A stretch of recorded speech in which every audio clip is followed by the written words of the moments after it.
Hello. Okay. I think this stream's working now. Yep. There we go. Alright. So when are we... There we go.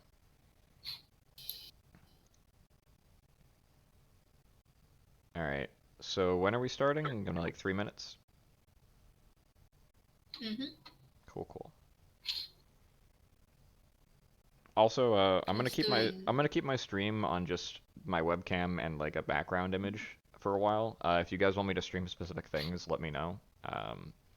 Like if you want me to stream parts of the Discord server. I think that works for an audio medium. Also, can you guys hear the like thousands of bugs I'm sharing this bench with? No, It's so loud for me over here. Okay, that's great. No, At least somebody else has to hear it. Honestly, your mic quality sounds really good for mobile, which is interesting. Yeah, I'm mobile, I'm outside, but thankfully it's a golf course, so it's pretty quiet. Cool. Also a golf course? Yeah, they moved my faculty dinner, so my day job has me out here. And it's an interesting clash of events, unfortunately. Cool.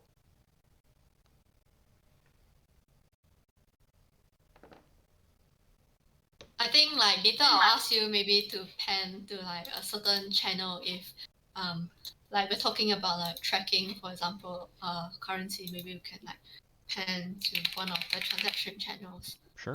Yeah. Just let me know. Let's look. Okay, we're looking at getting started in a couple of minutes. The listening count's going up. Are we live on Discord stage? How does we are not live yet. We are going to go live in one moment. I've already started recording, just in case we want to. I don't know, something wrong happened. I don't know. But yeah, we're already live on Twitch. We've been so for about 2 minutes now. I'm going live now. Post view count. We have 26-ish people listening right now on Discord. Okay. If we make the announcements, I imagine it's going to go up. What I'm going to do right now. All right. I've just started recording, and then we're about to go live on Discord as well. Cool. Perfect.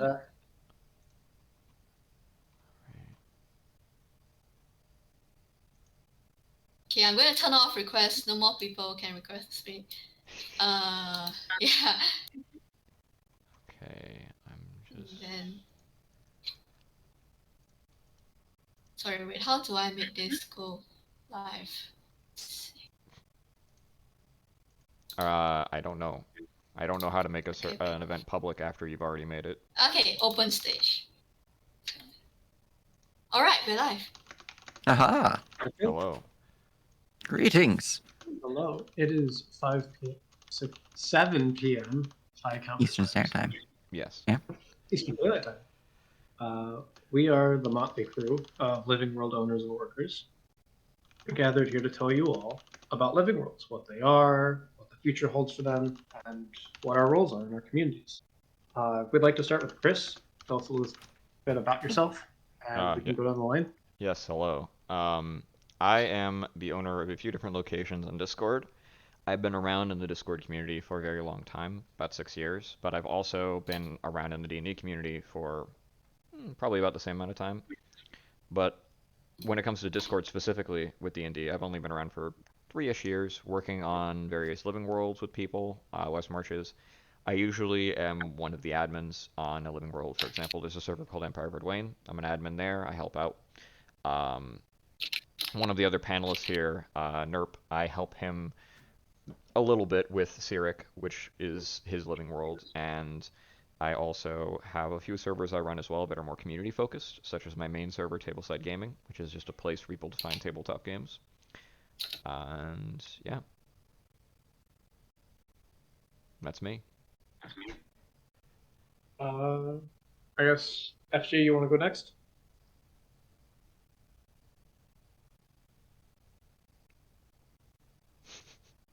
Yeah, I think I'm FJ and I'm the owner of D&D World.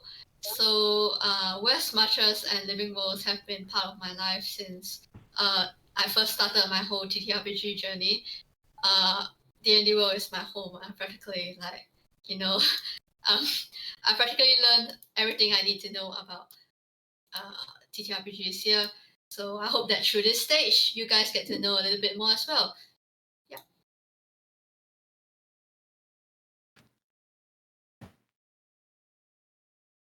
This is a. Ace, would you like to go?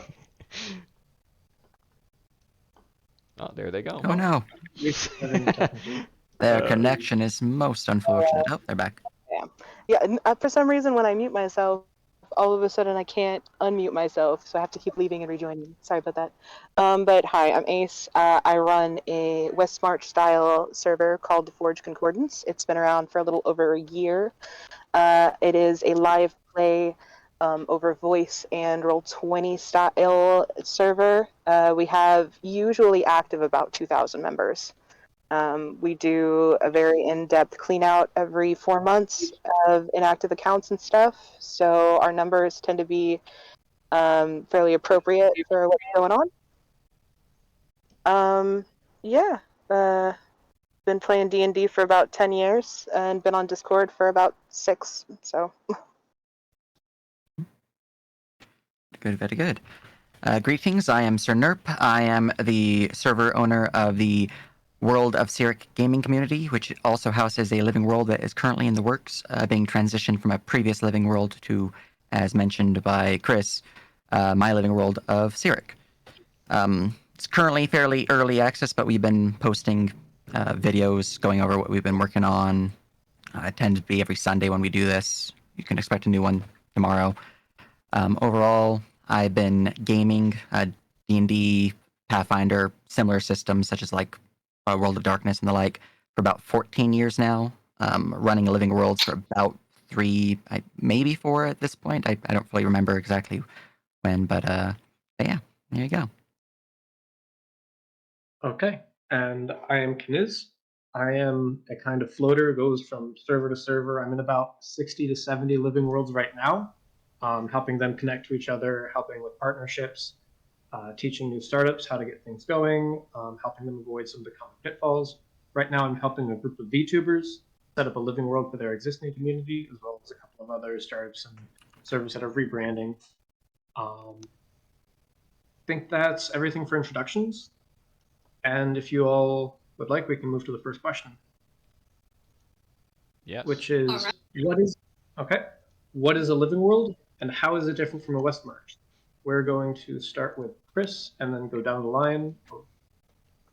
Okay. All right. So when I first heard of what West March servers were, I was in college and I sat down and my friend was like, "Hey, I have this West March going on. It's a persistent world where I play with some other DMs and you can play in this world." It was a pretty fun time. I enjoyed myself, but I sat there thinking, what if there could be more about this? What if I could, instead of just having a few DMs and like 5 players, what if it could be so much greater than that?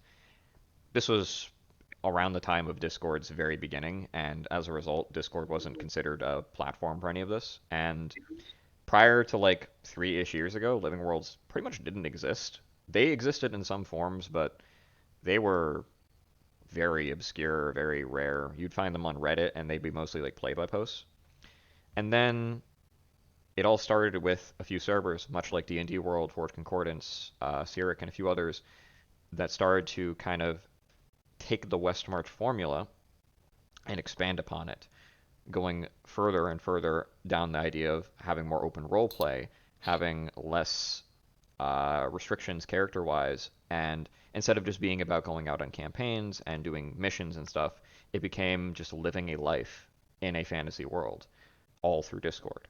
It's basically what a living world is and how it sets itself apart from a West March.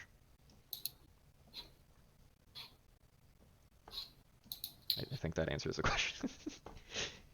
Yep. Great. Yeah. FU, would you want to go? Yeah, honestly, like, yeah, thanks Chris for like the compliments.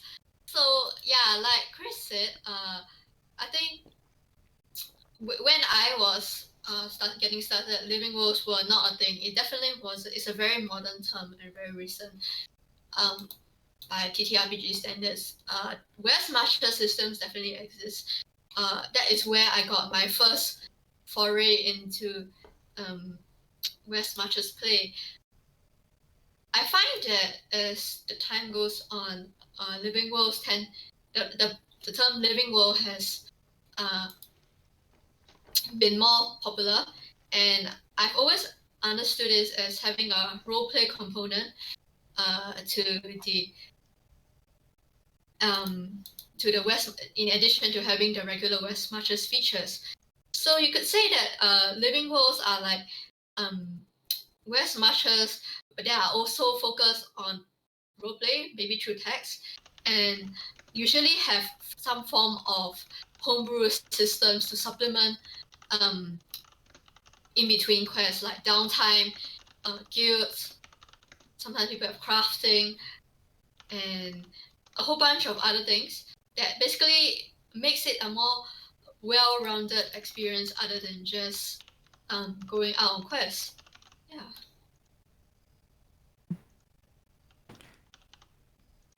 Let's see. Yeah, I mean, that's kind of going on with that. They are currently like official styles of Living Worlds. I mean, there's the Adventurers League. That's a version of a Living World. Same with Pathfinder Society. I believe there's a few for World of Darkness, maybe a few for Mutants Masterminds. But overall, the style of Living World that we tend to focus on goes into the whole RPing with your fellow companions, your different players, different groups of people who might have interests in perhaps being a thieves guild, for example. Could perhaps even have a whole country based upon this living world where the players themselves are like members of the kingdom, like the ambassador of it, or perhaps guards of the kingdom. Could have multiple different kingdoms in the region as well, where it's just what the players do changes the story itself. Think of it kind of like a living world MMO, so like Dungeons Dragons Online or World of Warcraft, where their actions kind of pushes the developer's narrative in some ways, but with the freedom that a tabletop RPG provides, where really anything can occur, so long as the dungeon masters and the players all are able to work as one cohesive unit, which tends to be the case for most tabletop groups.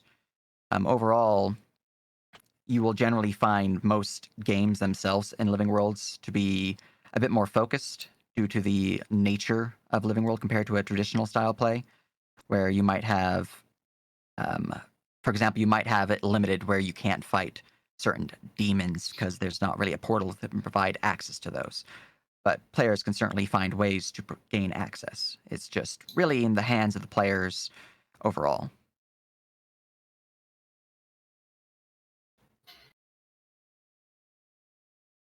Yeah, I mean that's quite interesting. I find yeah, you and I have pretty different definitions, but yeah, I can certainly say that like West Marches play and like Living World play started out as like a sub of form to give more control to players. Mm-hmm. Yeah, I mean, I can kind of attest to that. A lot of the Living World stuff that I've helped design is mostly been around the idea of giving players more control over their own destiny, as weird as that sounds. But yeah. I come from a devil's advocate standpoint is TFC is mostly a West March server, but we're always trying to insert living world aspects into it to make the players feel more involved with the homebrew world that we've created, and that's through role play chats and through role play events and through downtime mechanics, so that they can have at least something to do when they're not always on a mission or on a journey. Mm-hmm. I And then think my the, take on it. Oh, go ahead. go ahead. All right. I think the biggest difference between Living Worlds and West Marches would be West Marches tend to, and correct me if I'm wrong if this is not the case with your own server Ace, but West Marches tend to be focused in like one kingdom, and the players themselves are pushing outwards into wilderness, wildlands that are not civilized or like don't really hold anything there, where the players themselves can perhaps like build their own things in the West Marches. That tends Yes, to be the so name. that's a traditional style West March. On TFC, we decided to open up the entire country for people to basically every DM on TFC. I give permission for them to build their own towns and create their own storylines. And if they want to affect another person's city or another person's area, they have to cooperate and talk to each other about it and sort of develop their story together. Because I felt that giving DMs more leeway to tell their own stories creates a more diverse and in-depth, like living world for the characters to play in, and a different and unique style every sort of mission they partake in, at least. Yeah, I mean, the original definition or the original idea of a Westmarch came from the Grand Campaign setting of Chivalry and Sorcery that was released in 1978 or so. And that was the original idea of a Westmarch, that there is, to the east there is civilization, to the west is undocumented frontier. You go out, you explore. And that's kind of what gave Westmarch its unique meaning, was a large amount of players in one setting that worked collectively in pickup groups to explore. Living worlds kind of are more of a broad, at least in my interpretation, there's no strict phrasing of it, but in my interpretation, living worlds are more broad sense of just multiple DMs and multiple players in one world. And living world and West marches are more about marching, exploring, creating, documenting. Yeah, I think that the thing about West Marches is that there was like a clear originated point where people did say like, oh, X person invented it, Y person popularized it, and you can clearly track like progression of this term over time. Living worlds, I think, still quite um, fluid. I think no one has actually sat down to write up uh, how living worlds have progressed over time. Yeah, I mean, that's kind of what I'm trying to do. I'm trying to catalog what makes a living world and kind of have more defining features for them. Um, NERP can also attest to this. We're kind of developing a lot of bots that are exclusively for living worlds to help them kind of differentiate themselves from a lot of other Westmarch like servers, stuff like travel bots, for example. Yeah, I hired a robot and he makes all of our bots to run our downtime stuff. Yeah. They work great, but yeah, they're not like commercially available. So Mm-hmm. unless you have someone who's good at coding, it's kind of hard to do, and a lot of it ends up being like human input, and then there's human error that you have to worry about. Like it's mechanically wise, it can sometimes be like a lot to deal with. Mm-hmm. Yeah, definitely, I can agree with that. I think This is like actually good. most like even general like TTRPG servers or forums in general might focus on events, but if you are like working on a living world, you're also working on systems and items and stuff like that behind the scenes, not just events. Mm-hmm. Yeah, and this kind of segues This is into also our good. uh, Yes, this is segment. yeah, it segues into our second question, which was what are the elements of a living world server? And I mean, yeah, basically the elements of them are a lot of roleplay, um, a focus on being able to have more player freedom than anything else, and I mean, those are the general ones. There's a lot of more specific ones. When you go from server to server, you'll see some servers are more about uh, less player restrictions in terms of mechanical benefits. Others are more about like being able to have more trade professions you can do. But the general core themes are role playing and player freedom, pretty much. Should we maybe move on to the second question, guys? Because we're Yes, about a fourth of our time. All I right. So, what are the most important features in a living world or a West March? I just said that was Yeah. segueing into that. Oh, okay. Yeah, but yeah, if you guys want to talk about this as well, you can. I think a Uh, solid benefit for important living world features would be having a great framework for your quest systems. That alone would greatly benefit any dungeon master team from being able to provide the missions and the adventures that your players will be going on. So having, like, for example, a in-depth experience system, as well as like what regions can be what type of missions, all these different framework set up to build the overarching plot is pretty important. Of course, there's the standards. You want a rule of cool. You want to have phone as a focus for your players, but in terms of a living world in general, generally the framework of the quest is pretty important. Yeah. FG, do you mind if we do that Q&A channel? Yeah. Please, yes. Just- That way we Okay. can collate all Um, the questions we have. for me, with the living world difference, it's hard to maintain. I feel like the more people that are invested in it, and the better it is, the more people are going to want to get involved. So the more people you have, and then it becomes this huge sort of cluster of confusion that really needs to have a lot of organization. Otherwise, it's going to be just awful to try and wrangle everything together. Organization's like a huge Yeah, thing. and that's kind of what bots are for a lot of times, and logging and Google Sheets and all this other stuff, to help with that organization, having a team dedicated to just logging, like, hey, Mm. did someone decide they were going to buy a single apple? All right, time to log it,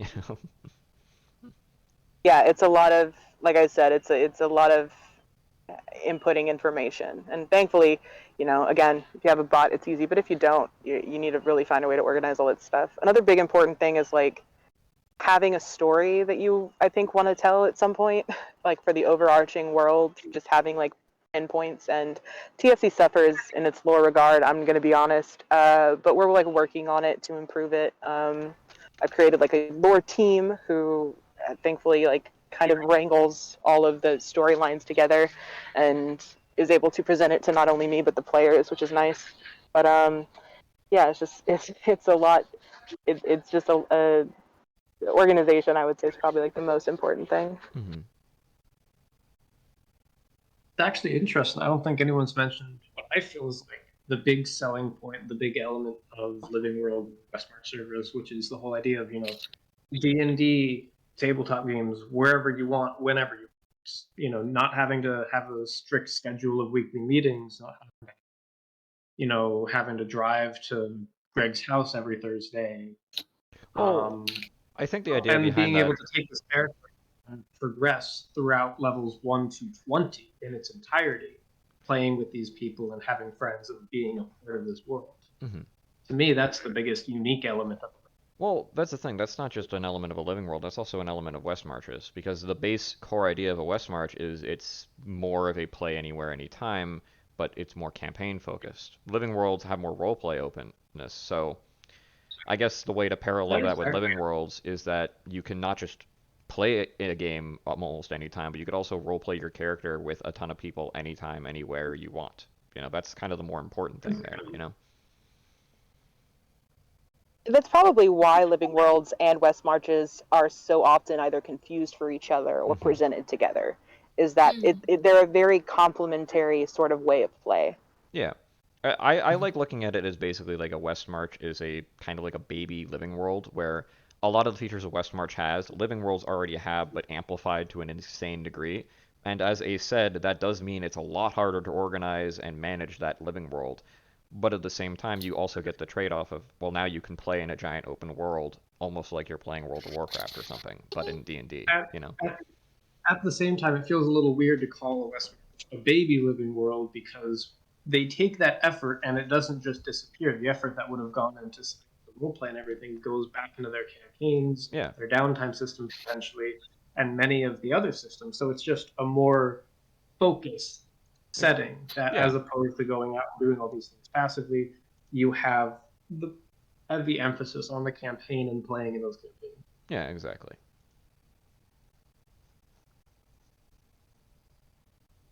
All right. I think it's a good time to move on. I don't have the list of questions, so. Next question would be, what level of impact does the character have on the lore, economy, and shape of the world? So this is a question that I think depends on the living world.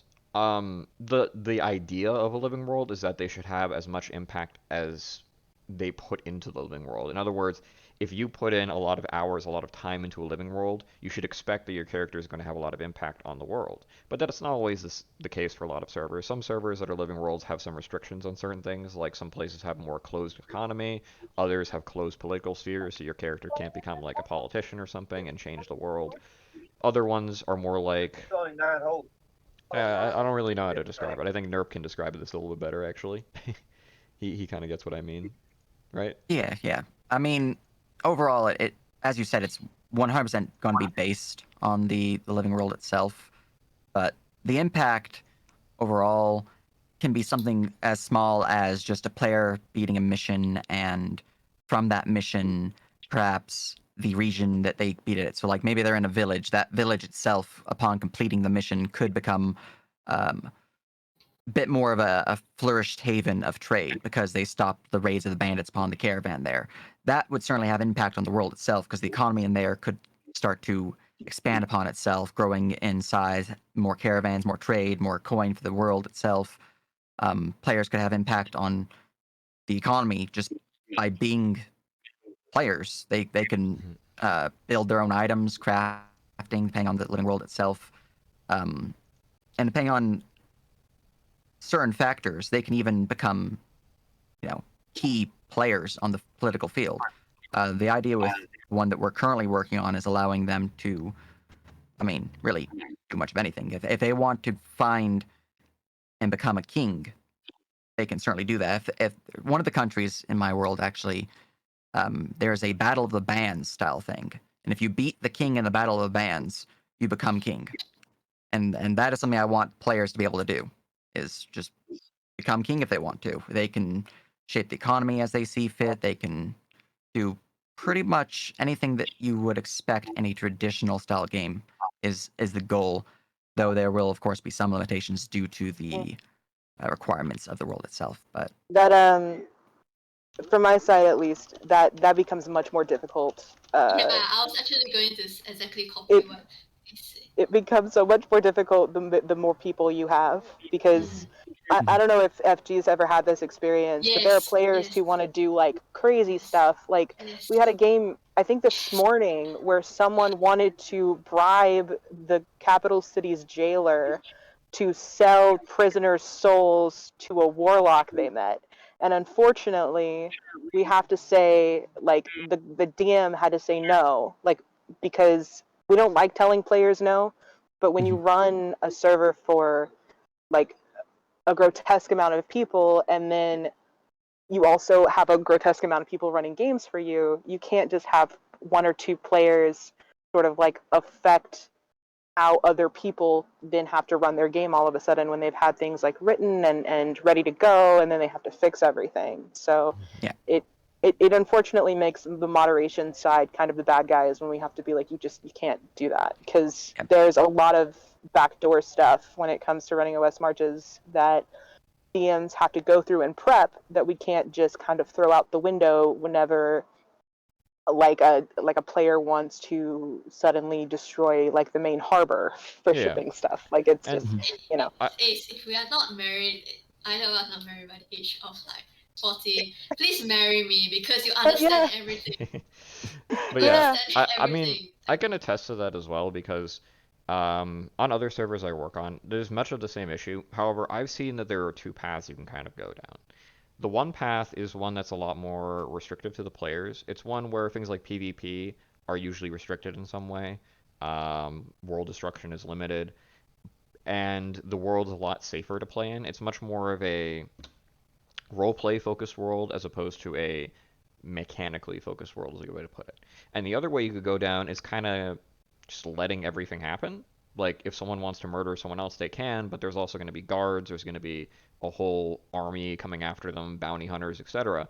So there's kind of like there's two paths you can go down, and you really have to either commit to one or the other. Because if you try to stay in the middle, you'll like have those exact issues where someone goes, well, why is this person allowed to attack a dragon when I can't destroy this like blacksmith? And then you basically have to go, well, because it's affecting other players. You have to kind of veer down the path of just like we can't let players interact with other players in negative ways. We have to kind of restrict that in some way, you know? I can attest to that, sort of. Like I see that in the way you're saying, but there are world changing like decisions sometimes Mm-hmm. that players just cannot make. Mm. But I think it depends on the size of your living world, right? If your living world Sometimes. has over like 500 people, any sort of big decision like that will affect a bunch of people. So of course, if you're going to end up going through with it, you have to go through a bunch of moderation to make sure that everybody's okay with it, and like nobody's going to get pissed off and like leave or anything. I'm sorry, I didn't know. Yeah. I didn't mean to. But also like if it's a smaller server, like, or just a group of people like 50, and you have maybe like 3 to 5 people running games for you, that's the type of West March where, or sorry, Living World, where you can like make a decision like that and just be like, hey, this happened, so just watch out for it, and then everybody else has to kind of deal with it, you know? Yeah, and I think this It also actually. depends. I was gonna Yeah, say. It also I've made. depends. My God. Uh, You go Chris, for you can go. many thoughts, so I will go the last. All I. right, so let's just pick one. FG goes first. My There. God. Okay, yes. First of all, everything is safe, but also I want to address what Chris said about having to commit to a path. I find that I generally will not choose the second option if given the choice, because when you like I've managed to avoid the problem of generally people having like, if how come one person can do this law changing thing and I can't. Generally we don't have this problem, but I would agree that those servers under a certain number of members can afford to do things that me and Ace probably can't. So I think the cutoff point roughly goes around like 100, 200, yeah, 300 maybe, definitely less than 500. Yeah. Because but I also find that when you do a very everything goes approach, as Chris suggested, it tends to get very messy because it's not scalable, and it's there are some people who will use your everything goes attitude to their advantage to lord over other players, or to basically, I mean, these kind of things happen in regular campaigns as well. It's just that in a regular campaign, perhaps everyone could be able to like explore their backstories in some way. But in like a West Marches living world setting, like if one person's able to like become king or whatnot, then uh people are going to be like, how is this allowed? And like, how is their experience going to be changed over this kind of world changing decision? Yeah, and Yeah. I can kind of answer that, and this also kind of segues into the next question as well, which is the idea of level difference. The living worlds, Oh God. yeah, Sorry, go ahead. the living worlds I specifically work on. I I'm also want to gonna know. have to censor this over. Oh, sorry. No. I would like to say that I had a personal experience with a character on a living world, and it wasn't the biggest living world, but they, through in-character actions and circumstance, became king of one of the nations. Mm-hmm. And I'm not going to go into a big anecdote here, but I had to give up that character because the admins did not feel comfortable having a player with that much authority. And it doesn't matter the size of the server, I feel. It can be a 50-person server, it can be a 500-person server. What matters is whether the admins and the moderators and the lore team willing to put the faith in the player to do right by the role they have and let the players really decide the fate of the world. Yeah, Mm. and that's kind of what I was going to talk about, is that the living world servers I Mhm. work on, they use an altered form of D&D, one where there's a lot less of a gap between the levels, and also I also use my own tabletop game I'm developing, which is very close with a person who just started the game versus a person who's played for a few months. The person who's played for a few months is about going to be about twice as strong, whereas a level 1 to a level 20 in D&D is, I don't know, some insanely high number, like a million times as strong. It's very different. And in the worlds that I run, the most incredible events you'll see, like the absolutely insane stuff, is stuff that all the players need to band together to defend against. Where if one player decides to go against the rest of them, it's not going to sway things too greatly. Like if a demon invasion happens and a player who's like a warlock goes, well, I'm going to side with the demons and help them out, it'll be a small amount of power for the demons, but it's not as if they're suddenly going to be destroying the city because of this, you know? I And think. Oh, sorry. Go ahead. yeah, and I think that comes down to the fact that D&D, the base game, which I know that FG and Ace you guys mostly use, aside from a few alterations, the higher levels are insane with what they can do. I mean, Hmm. they have Oh, Wish, for agreed. example. Agreed. Wish Agree. is itself a thing that can destroy universes. So yeah, I think that's kind of the point being made is that any server can do it with the whole anything goes. You just need to have a more balanced system for that. Because if you have a system like D&D and a level 20 just goes, you know what, today I'm going to cast Wish and wish the Demon Lord Orcus were in this world, suddenly the living world doesn't exist anymore.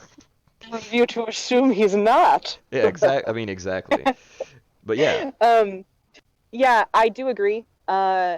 Thankfully, I played in a lot of West March and Living Worlds before I created my own, and I was a huge part of Pathfinder Society. Hmm. So I understood that leveling needed balance, and the way in which TFC runs its leveling is we go up to 20, but there will not be any level 20 games because we started to see very big world changing problems at level 14. Hmm. Um, and basically, unfortunately, again, it goes back to our last question where one player decides to do a thing and then ruins the whole thing for everybody else. So we have to ban a lot of those big world changing things. Like true polymorph is only effective when you're on a mission, and wish can only duplicate spells because if it does any of that other really cool shit, it's great, but it's also extremely broken. And even then, like we have DMs, specific DMs who can only run like higher level games. Basically, when you join our DM team, you're a rookie DM. You show and understand how D&D works and how the server works, and then you get promoted. And then when your games are of a certain quality, you can get promoted to these legacy DMs that can run these high level games. And at that point, all of your boundaries and restrictions are removed, and you're able Hmm. to do kind of whatever you want in a game, with the assumption that you are going to be fair to the players. Yeah. And you have to put that amount of trust in those people if you're running those games. But yeah, if you don't have a lot of sort of differentiation in how certain level players can affect each other, you're going to have a huge problem in living world servers. Hmm. And yeah, I mean, I think NERP as well has, isn't it your server, Cyric, basically the same idea as I was talking about, where it's a lot more balanced for closer interaction? Yes. Yeah. So yeah, I think that's where we're coming from with this, you know? It's definitely a fine line you have to ride to keep it available to do crazy reactions, but it's a lot of work. But Hmm. it's work I think is worth the payoff. Yeah. And I mean, this If is. you ask, Oh, sorry. if you ask me,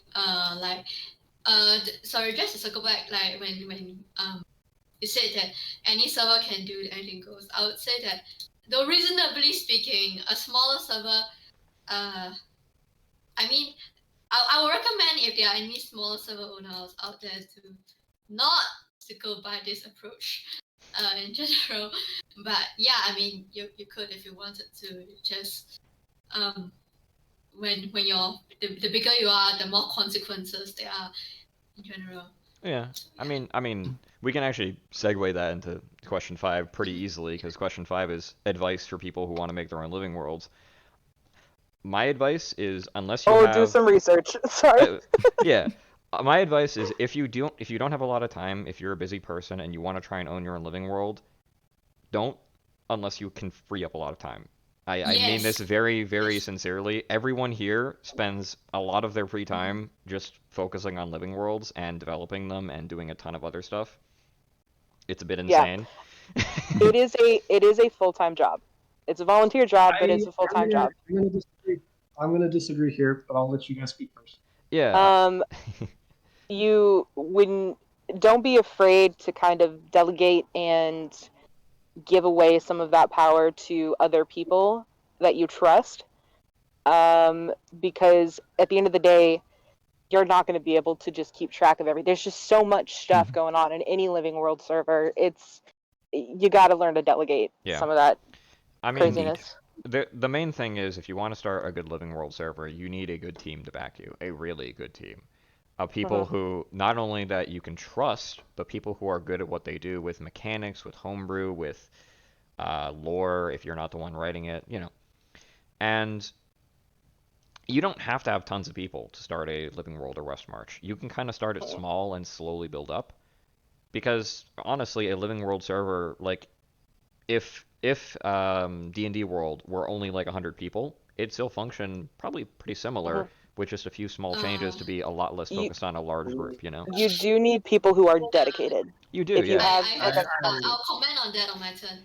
Mhm. But yeah, Okay, so go ahead. you finish up first. No, you go. Okay. All right. For obvious reasons, D&D World was once at 100 people, and things were very different.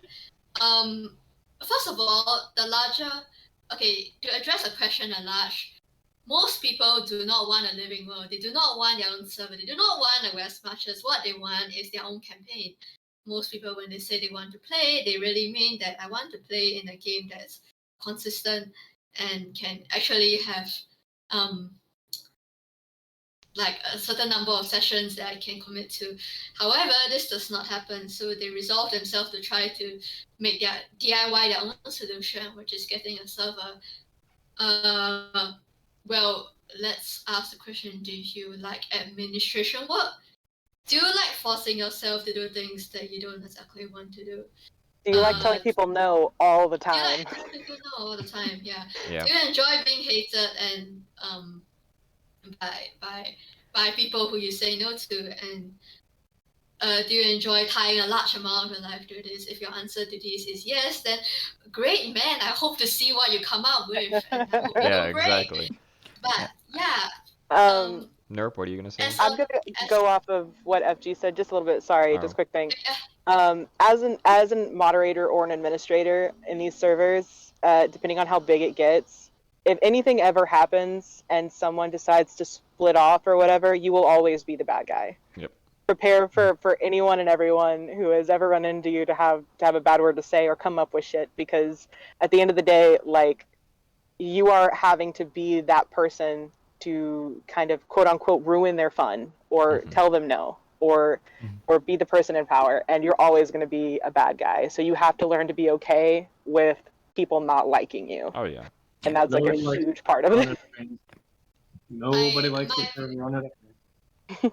Nerp. Yeah, one of Even my if they're- admins who is right now in the chat has been compared to a Nazi before, just for Oh, that's pretty nice. literally. I think he was like just telling him he couldn't do something.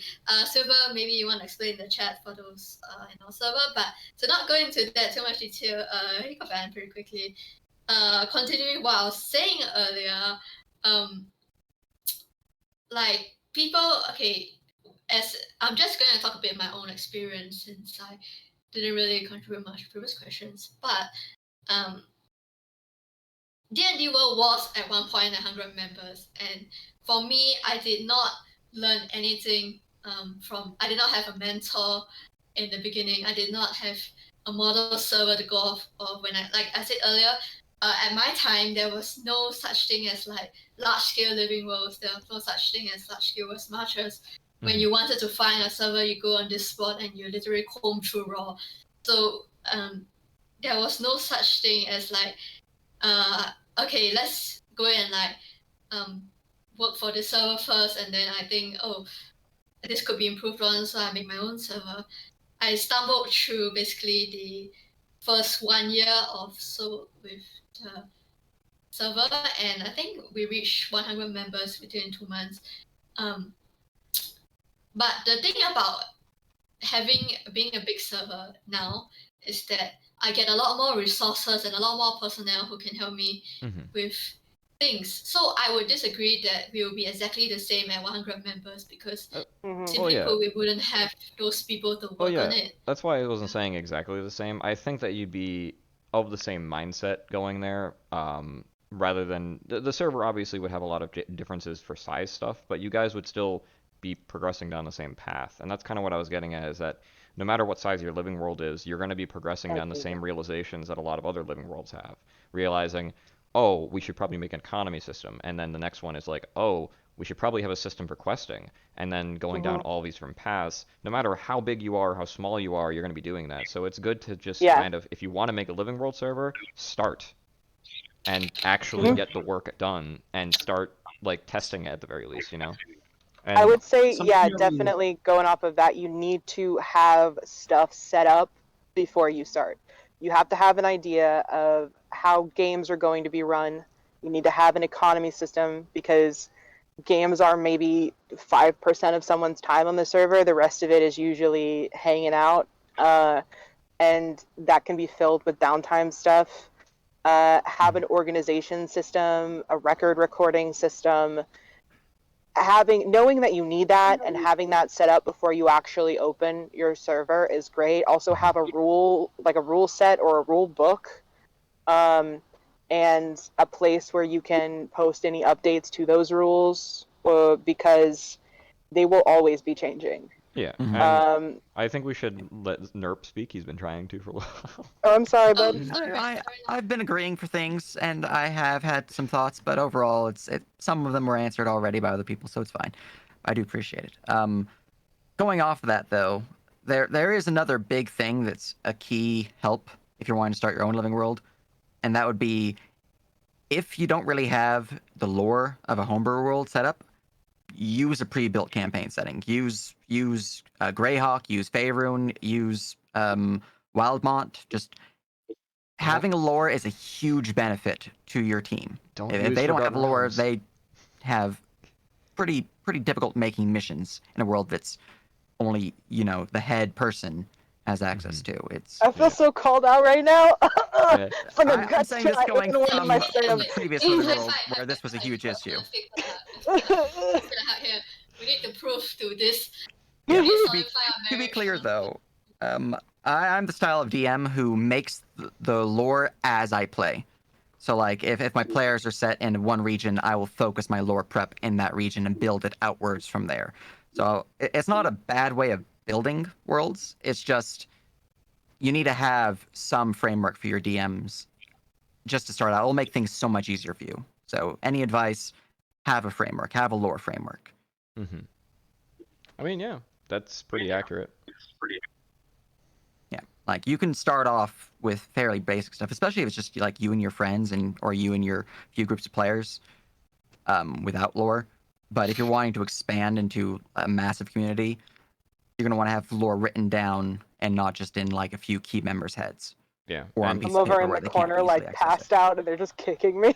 I'm so- I mean, yeah, Like I'm literally just I feeling don't for mean you to so attack much you. now. I mean, yeah, I agree completely. If you don't have the time, this is especially for people who want to do this but don't have a lot of time in real life. Mm-hmm. Have a team to do this, and if you can't find a team, just like find something pre-built if you're really dead set on making a Mhm. living world, you know.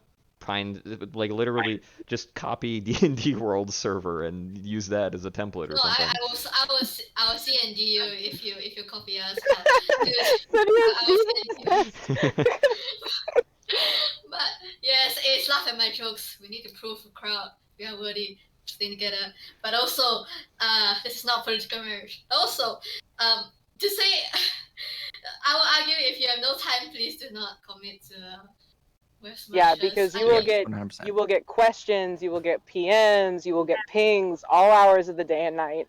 Yep. And yeah. if anything happens to the server, if someone like blows up and causes a huge stir and you're not on or around and you don't have a mod team that's on or around, it's just going to be a shit show until that's taken care of.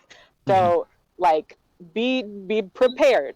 That's, I think, the biggest thing that I could say is have your organization tools ready and be prepared. Mhm. And make sure you have at least 3 hyenas behind you. Yeah, pretty Mm. much. One fireball, bro. Yep. That's all it takes. Anyway, I think is that all of our set questions? I think Ken has believe wanted so, to speak yeah. on the final one. I'll do one more. Just take on this is that if you want to make a living world, just I know we kept saying this, but just do it. Like you can start so insanely small. You can start with just taking a D&D campaign that's ongoing, make a server for it, make it public, get a rules section out there, get a looking for group section out there, and that's the bare minimum you need. For West March, And then yeah. you just start running games. And Oh. Living World or West March, both apply. Well, the thing And is, you a just- living world has prerequisites for it, and this is what we've kind of been talking about this whole time, is that with a Really? living world you have... I mean, you don't need an economy for a living world. You don't need a downtime. Well, this is for a kind of living what world. we The were... most you need is a change. Well, Ken, is the bare minimum. this is what we've been talking about this whole time, is that the West March idea is that it's just campaigns that are persistent in a world. For it to become a living world, you need a lot of extra moderation, a lot of extra control, a lot of extra logging, and a lot of other things. And for people I'm just telling you starting that out, you that's not really- possible, you know? You really don't. Like, the barrier to entry is so small. I've seen groups of six But- people make a functional living world overnight. Because they just I'll I just mean- quickly jump in here. I find that actually both people are right. You can have a living world. You can have a West Marches with just like 6 or 10 or 50 people, and you can be successful at that. It's just very hard when you are like the barrier of entry is low. The Yeah. bar of satisfaction, the bar of fun people expect at this point is very high.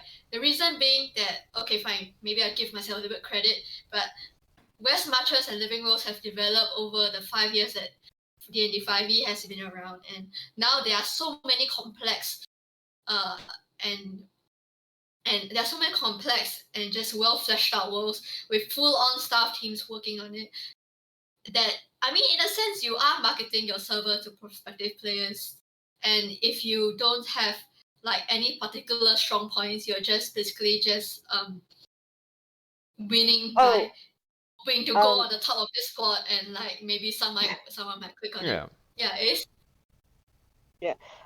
Another quick thing, if y'all aren't doing this to like make it into any sort of business or whatever, and that's like 95% of these, this is your free time. This is your hobby. You don't know anybody else anything. So if anybody's coming to you and like ordering you or demanding stuff from you, even if they're very helpful, kick those people. All they do is cause you stress, and at the end of the day, like, they're going to be more people. So Yeah. don't stress yourself I mean, out. that's just a with this stuff. moderation tip. If someone tries to Yeah. tell you how to change your rules and you don't want to listen to them, or you think your rules are fine and you're not genuinely being like a swear word about it, I don't want to swear here, but if you're being okay about it and they're just like, hey, I don't like the fact that you don't have this in your rules or this in your world, you can just say, all right, and then ban them. As harsh as that may sound. Well, I Yeah. wouldn't go that There- far, but if you have trolls in your server, definitely have a moderation team to handle Yeah, them. exactly. I There mean, are people who are not really like trolls, though, who think that they are an active and helpful member of the community, but in turn, Mhm. all they do is kind of either drag you down, cause problems behind the scenes, or start drama. Yeah. You really don't need that on a server. Yeah, they do. You should kick and ban them. Those kinds of people do exist. A lot of times you can just confront them about it and they'll back off a lot of times. But for the rare occasion where you confront someone and they go, I'm just trying to help, and they keep doing it, not knowing that what they're doing is really just pissing a lot of people off But that's just a general moderation tip, not just a thing for Living World. I mean, it's Yeah, useful for that's Living true. Worlds, but it's, again, what was I gonna We got a say? Q&A because we got about 10 minutes left, give or take. We have a. Oh, We're yeah. going till. Are We we have going 40 till minutes. 8:30? Oh, Yeah. Going till 8:30. Yeah. So there's okay, a. then I need to We go can get do- something. Pull up one of the. All right. We can pull up one of the questions. we Yeah, didn't yeah. get While to. Ace is going, I'm just gonna let people be aware. If you want to go into the Q&A thread, for those who have not been using threads or does not know what that is, if you're on- Is it pinned in chat? it's if you mouse over on PC, the No Mic channel, you should see a Q&A thing to the right. I don't know how to do it on mobile. Does someone here know how to do threads on mobile? It's literally just the little hash icon at the top of the bar, and then just click on it and click Q&A. Okay, so the first question for the Q&A, do most people make these searches? Oh, and can I get a link so I can post a link to this for the chat? To the Q&A? Yeah. I It's don't it's think you a can. it's a thread. link a I don't thread. think you can post a link Oh, to I a think I thread. can. Actually, wait, hold on. One moment. I just need to grab. Oh, All actually, right, no, I so can't. Sorry. the first question we pretty much answered entirely. It's the ideas of how to start a server, what to do, what not to do, etc. we've kind of basically answered that as a full. If they have further questions, you can just ask them there. How does Homebrew fit into your living world? For me personally, the system I work with is not D&D. I work with my own custom system where homebrew is not a term that exists because everything developed with the system is technically official. So for me, there's not really a need for homebrew. But for a lot of other servers out there who actually use homebrew, usually how it goes is there's a team for balancing. You have some people who go, hey, can I have this in the world? And then, your team goes, yes, or no, that's horribly unbalanced. It's pretty simple. Usually there's forms to submit or something along those lines. Anyone else want to weigh in on it? Okay.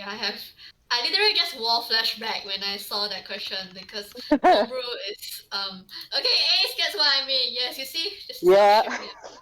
we are face. Yes, we are going to conquer the world with our mutual pessimistic demeanor and our nihilistic view to setting up your own server. Yes. Okay, but I would recommend if you're just starting out, don't approve homebrew, please. I went down that path. It was a Yeah. terrible and very dark path. Like maybe you can consider that in the future, but I would err on the side of caution and go no for starters. Yeah. Do people bring their own homebrew world? I mistakenly started the server with the impression that I could probably go build it as I go along. This is a terrible idea. If you're starting on a server, come with your own law or have a pre-built one. Are they mechanics heavy? Yes. If you are like a living world server, like a real living world server, you're probably going to be building a lot of systems to keep people occupied in their downtime or just to address community needs. Because let's say people want to get magic items, but their magic items is difficult to get outside of Quest, and so maybe you want to address this by having a magic item shop. Or some way So to that's craft where the them. mechanics come in. Yeah. So Yeah, it is going to definitely. be a lot of testing in Yeah. the long run. Like, no matter what you Yeah. do, it's always like alpha test, beta test, Yeah, and this then is Charlie test, and then just be like, okay, it's still not working. We got to pull it and do it Yeah, again. this is kind of why I was alluding to earlier with why you'd rather start as a West March in a living world, because a West March doesn't have to have all that. A West March could simply just be a few campaigns in a persistent world. The living world idea is that people should be able to, or at least have the ability towards being able to do anything they want. Whole player freedom and roleplay idea. Player freedom meaning you need to develop a ton of extra systems just so people can do what they want. And you don't have to do absolutely everything, sure, but the more you have, the better, Yeah. Regarding homebrew, and the world of Cyric, it's definitely a huge thing in the server. I mean, we have a channel dedicated to homebrew discussion, which we are also accepting ideas for homebrew that players or just people in the server want to send our way. As stated earlier by several people here, definitely needs peer review, definitely needs testing, several different tests before it is actually officially approved. But for any living world, as mentioned by Chris, you need to have certain systems in place for it to allow for certain freedoms. I mean, depending on the system, of course, because 5e, for example, doesn't have a crafting system. It doesn't have a magic item crafting It system. kind of Those are, does. It's just terrible. I mean, Yeah, it's pretty bad. can we No, consider it real though? nowadays, I can't again. But yes, do not use the default magic item system if you ever plan to do a living world. Actually, don't even use it if you want to save your sanity. Yeah. Yeah. Mm-hmm. So I looked at these that are when we were things that we've building worked on. TFC, and it didn't even work for like a preliminary start. So it's been reworked several times, and like magic item crafting especially, you need to like test. And I understand that homebrew is more focused on like homebrew classes and homebrew like races and stuff, but there are also homebrew mechanics that you need to be aware of and Mm-hmm. try to fix to better fit the population or the game that you're running. Yeah. Fortunately for the homebrew that we're using, all of this has been tested in my own home games for several years now. So it's all thoroughly tested in terms of the core uses of like expanded conditions or different classes and economy system that's in there, magic item crafting, which is still work in progress, but it's concepts there. Mm-hmm. overall, though, as you were saying, homebrew itself, it's better to look at it less in terms of like this is a class and more of anything that's not core is homebrew. Yeah.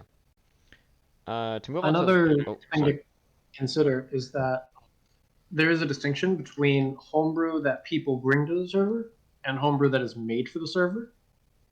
And a lot of times, smaller servers that I see attract people by allowing huge amounts of homebrew. You know, I've seen a server that has 700 homebrew races, and they had people in the server because they got to play homebrew, and almost everything got approved.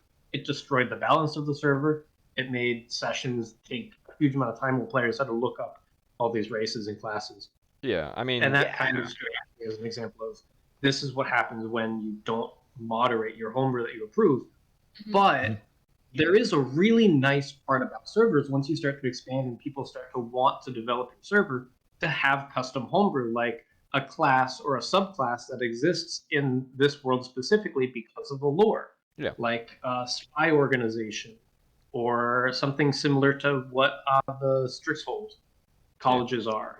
Recommendation for if you're just starting and you've never really run anything like this before, you don't have a lot of experience, is to start with core and then test homebrew stuff and then allow homebrew stuff if you are going to be able to moderate it well. Yeah. I also recommend finding someone who knows what they're doing when it comes to homebrew. Because, I mean, first off, it's nice to have more opinions on something always. And if you yourself are the only person solely testing it, not even with a group, there's going to be problems. It's part of philosophy. If you do something yourself, you're more likely to fail than if you had other people helping you, just because of peer review. But beyond that, you yourself might not be someone who's great at homebrew, so it's always good to find someone who's really good with homebrew and be like, hey, can you help us balance this class, this race, this item, this mechanic, whatever. That's pretty much a key component. Like I said this earlier, you want to have a good staff team. One of those key staff members is someone who can handle homebrew effectively, you know? Yeah. And even then, like having more than one eye on it is also good. Yeah. I think we are having a lot of questions coming in, so let's move to the next one. Yeah, so next question is the one that says from Twitch chat, how does evil exist? Where does it belong in a living world? Oh, that's pretty good, actually. I mean, I'll let you guys answer this one. I'll let my new wife answer first. It depends on the size of the server. Again, a lot of this is dependent on what you want your server to be. If you want it to be more living world, more player dependent, it's going to probably need to stay small. If you want it to be like huge, it's going to have to be like more West March dependent. On bigger West Marches, we allow it as long as it doesn't ruin other people's good time. So if you're in a game, like actually sitting at the table, rolling dice, talking to your DM, and this evil dude isn't helping your party at all and isn't like doing anything to continue the story or help or anything like that, and he's really just dragging everybody down, the DM does not have to accommodate that person and they can kick the table. If you play an evil character who makes evil decisions and have his reasoning behind their like evil choices, but you still play the game with other people and like, yeah, you might make decisions that piss them off, but you do keep the mission moving and keep things like going. That's a different kind of evil. That evil can be allowed because at the end of the day, they're not ruining fun for everybody else. They're just playing the game they want to play it. Mm-hmm. And I agree with a lot of that, but I do want to note that this again depends on the system you're using, depends on the scalability of things. If the world is more closer together in terms of difficulties, then yeah, you could have evil that is a bit more widespread. But generally, how I handle evil, or really any major events, is I like to theme things. Basically, the encounters of a world, you have like bandit camps and maybe a goblin encampment or something like that. Normal stuff. But say there's a demon invasion and it affects the whole world. I basically go to my DM team and say, hey guys, replace all the encounters you have with demon-related ones. That way, it doesn't affect absolutely everybody in the sense that they all have to fight demons now, but more so that the world is now changing, and there's events happening in the world, making it more world-dependent rather than individual player-dependent. And there are still regular quests run, of course, but basically the ratio would be normally like it's like 5% are demon now. It's now 50% are demon because of this event. And maybe if my players Yeah. kill enough demons, a demon lord will appear that some higher level players can go, kill. That's actually really, really interesting to bring up because, like, again, I know that FG and I are coming from like the same place with big numbers and stuff, but in us giving, like, at least on TFC and giving DMs the ability to kind of run their own area, they can do that and it'll affect their games and maybe the people around them if they coordinate and talk to each other enough about it, but it also can happen and not have to affect literally everyone. Yeah. And have our like moderation team have to step in and stuff. Yeah, and this is kind of what I'm saying is that as long as you don't make it affect people's roleplay when they're not questing, you should be fine. But the moment you step in and go, okay, now the city is on fire, everyone who's roleplaying in the town square, their character is now taking damage. Like, that's going to be not only annoying, but also incredibly difficult to track. You're better off saying, hey, here's like a marker of how the demons are doing. Go out and quest, fight demons, and the marker will slide more towards your favor. If it goes too far in this direction, there'll be one negative event that we will tell everyone about way beforehand. Again, communication is key in this regard. So yeah, that's my idea. So going on with evil, I think it also should be talked about for evil players themselves. How do they function in the living world? For ours, I think it's really dependent on kind of going on with that, where you don't really want players to just exist to be a troll. You need to have reasons for evils to exist. Like your evil team, you can have evil players. I think there's no real problem there. You just need to make sure your evil players are there to work as a team, or basically not there just as troll. Trolls, like in any major server, like even Minecraft and the like, they're banned. But if you have a proper goal, if you have proper reasonings behind your character, it can flourish in any like living world easily enough. With ours, alignment for players themselves isn't really important. It's more of a metaphysical thing term for like outsiders, so like angels and demons. Players, it's more of just a gauge of generally where your morality lies, but it's not going to really affect your choices. You can roleplay how you want to roleplay. Yeah, and to kind of talk on that actually, usually with the living worlds I work with, there is some kind of crime system to support evil players in the sense that Yes. if you have evil players on a server, you shouldn't just let them be evil and go, nothing happens to you, you kill the player, whatever. If they decide that they're going to kill another player character, one, they need to prepare for it. They can't just walk up to them on the street and stab them. A guard will walk over and say, hey, stop that, and then hold person them. And if that doesn't work, then the other guard is going to hold person them, and it's basically not going to be good for them. Even if they're a high level character, it's going to be difficult for them to just do an open street, like out in the open murder. So a crime system basically states that there is a criminal underground where these people can find resources and support, so they don't have to do things on their own. So Yeah. for players who aren't necessarily that intelligent in terms of like tactics or playing, they can't go, well, I should maybe do this at night. Maybe the player doesn't think that. They can use these criminal undergrounds as a resource to help them with that idea. Yeah, actually, I'll go one step further. I think that if you want to have evil characters, definitely have a set of evil characters will need a higher degree of regulation. And honestly, the experience of having an evil character in a game can vary from person to person. In our server allows it because we already have established systems to take care of it. We have PvP system. We also have a crime system. And honestly, to talk about what Chris said, I would honestly just take a step further and just have OC rules sometimes, because at the end of the day, this is a game that the end goal is you want people to have fun. You want people to Exactly. have Exactly. happy. Yes. Come on, Ace, let's go. All right. You can But be yeah, evil and you can still let other people have fun. Yeah. And that's the biggest qualm I have with people who play evil characters. A lot of people who play evil characters either play them very well, or they tend to just be like, I'm going to be evil, I'm just going to kill a bunch of puppies and make everybody uncomfortable. Like, yeah. there is a line Yeah. a very clear line it, that people need to learn to stand on. yeah, the term online is you're chaotic evil versus chaotic stupid is a good way to put it, you know. Hmm. A person who Is doesn't that like a person who doesn't know what evil means versus a person who understands that being evil isn't just about being a dick, basically. Yeah, exactly. I'm Anyway, sorry we for, probably need to but move on. I know, I'm sorry, we keep fucking going off of No, random shit.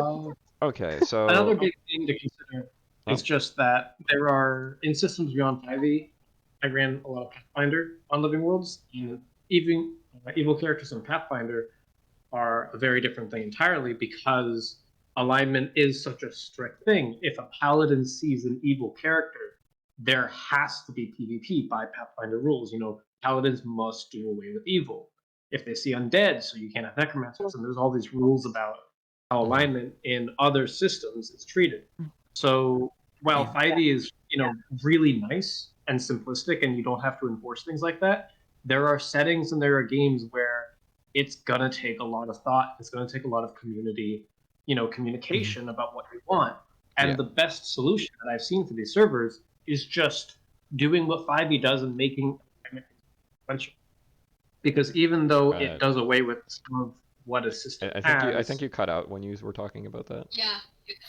I heard like Ah, half of it. Yeah, you were still cutting out. We do need to probably move on though, because we've been Yeah, on this question for a minute. I don't mean to push, but Yeah, so next question. How do you handle conflict on large-scale servers? We kind of already went over this a few times. I think they understand virtual setup to have use have a ticketing system or a group that you trust to be your HR department. Yeah. Basically. Virtual setup to use for a living world. Literally, it just depends. I've seen people use I'm absolutely forget World Anvil. I've seen people use exclusively Roll20, and I've seen some servers use literally nothing. So it depends, on your preference, basically. For our server, we're using Discord as the base text platform, World Anvil for wiki, and then currently we're using map tools, but I'm looking into using Foundry. Yeah, I'm trying to find a new place to do a wiki. It's always, testing shit out and seeing what works for you. I'm sorry, I keep cursing because I'm getting You're fine.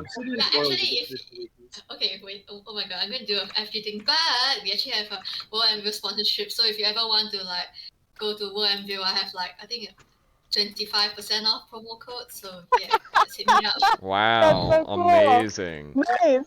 Anyway, so let's see other questions here. Cross-server tournaments. So I actually talked about this a few different times with a few different people recently. I think I actually talked with Nerp about this, or someone in Nerp server. I can't remember. The idea of doing cross-server events that are West March or Living World related. It's difficult when you're using different systems, but if you're using the same systems or at least something similar, like 5e to 5e but slightly different, then you should be fine with doing some kind of fun for fun event. But the problem stems from the fact that there's different systems, and that literally just puts a whole blocker in the middle. Like if I'm running a GURPS living world and someone else is running a 3.5e living world, they're so incredibly different of systems. They're not going to work.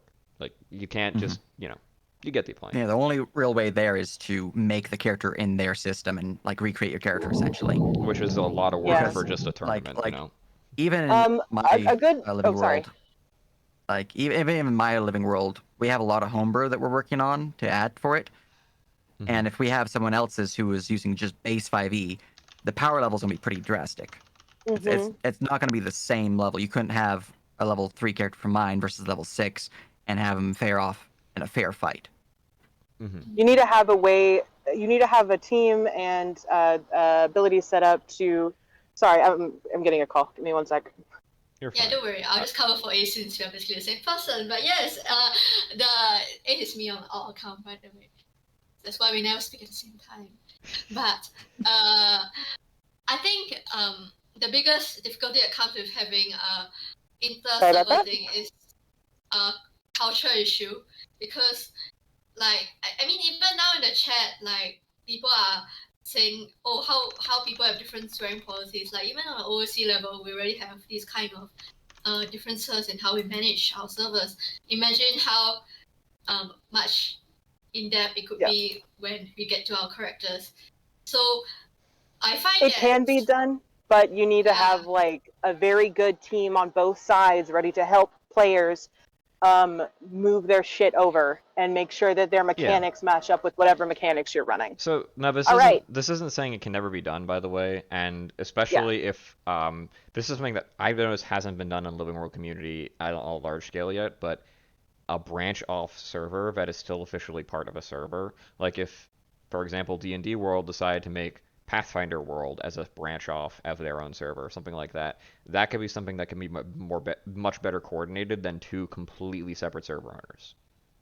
So just overall, there's a lot of barriers to entry with crossover tournaments. Please don't spoil my server members with my rapid expansion plans.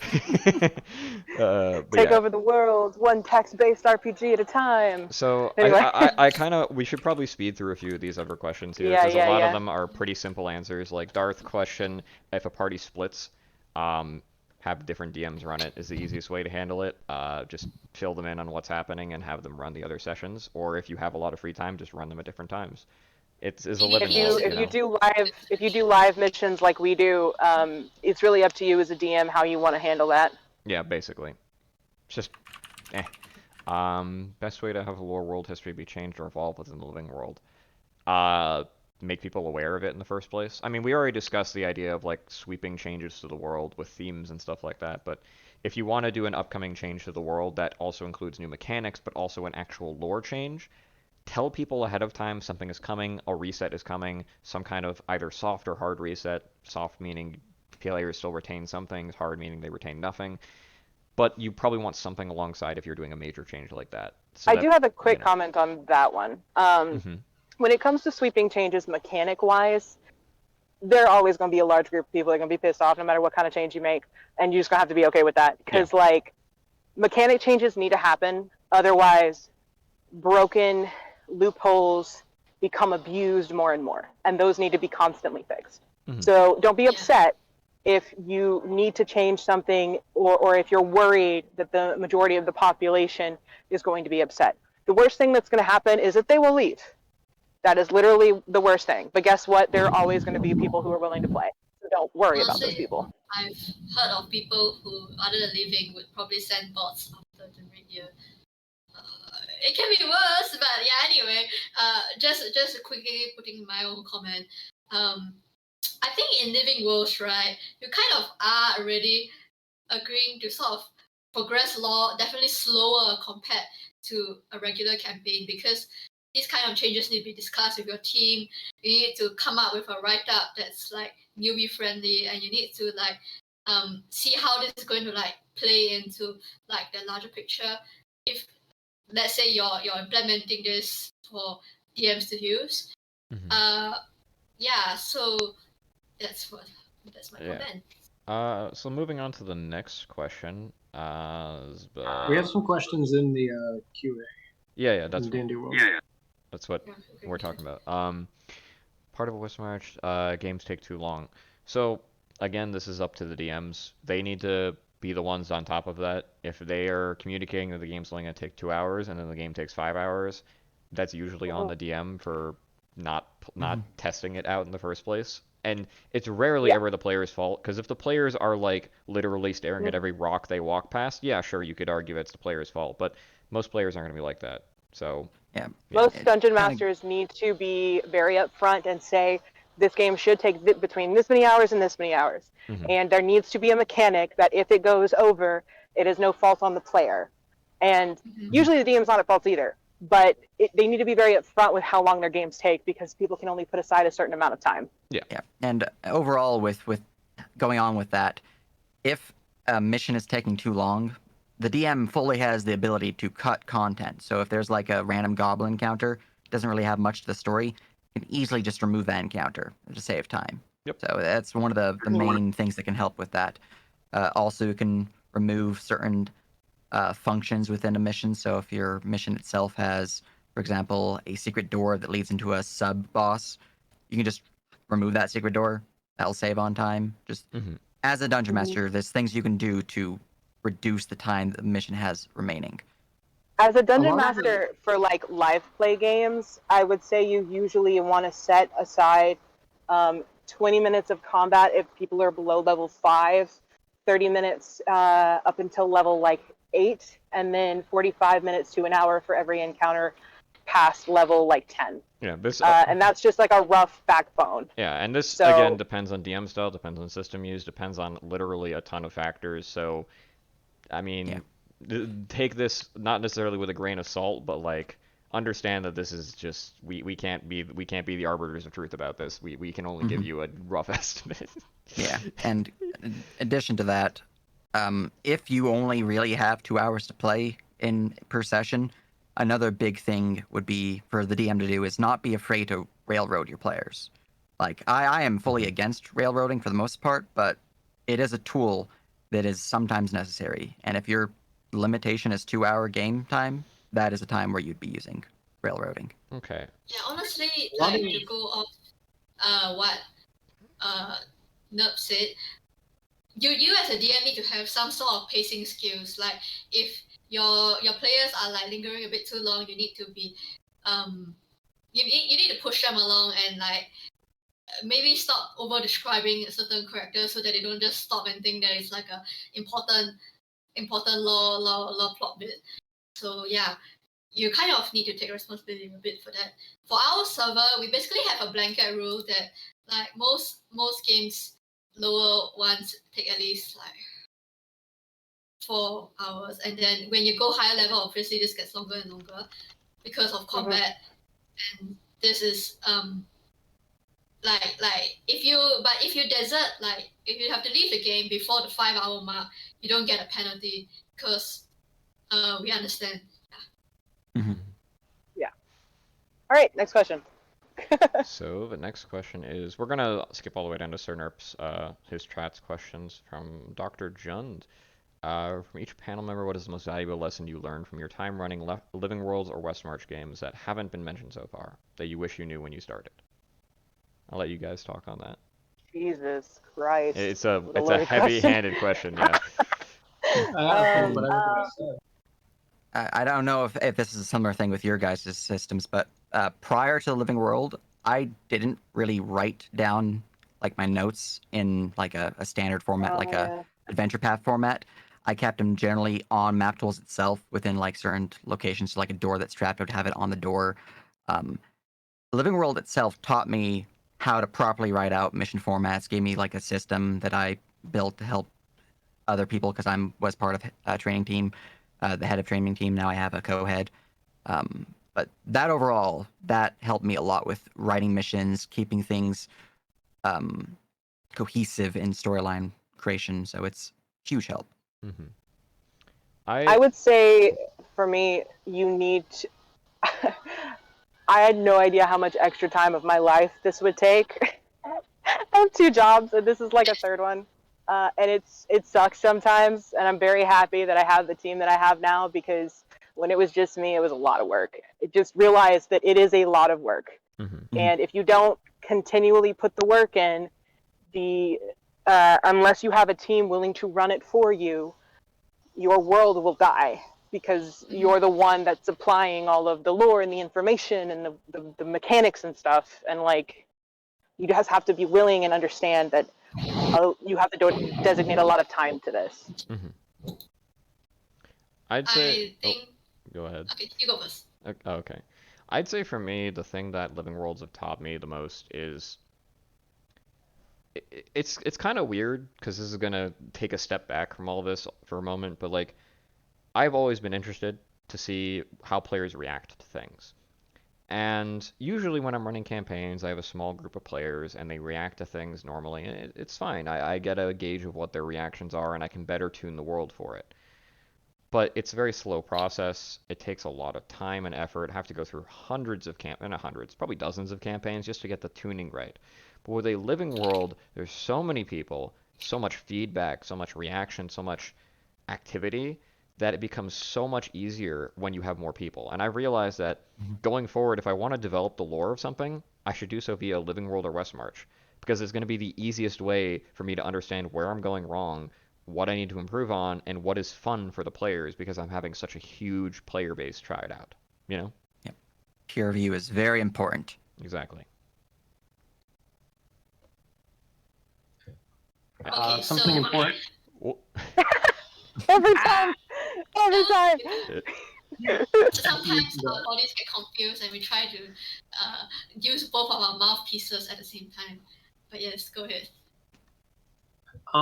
Something important that I learned is just that you really have to sit down and say, what are people coming here for? Normally, the answer is fun. You know, people come on Discord, they come onto your living world to play D&D, to play 5e, to play Pathfinder, to play whatever. But at the core, they want to have fun.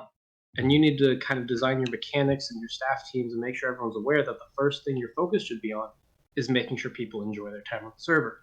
Sometimes that means compromising rules. Sometimes that means, you know, saying, okay, this rule exists and it exists in the game, and if we wanted to play this game perfectly, we'd have to keep the rule, but everyone hates it. It's no one's having fun.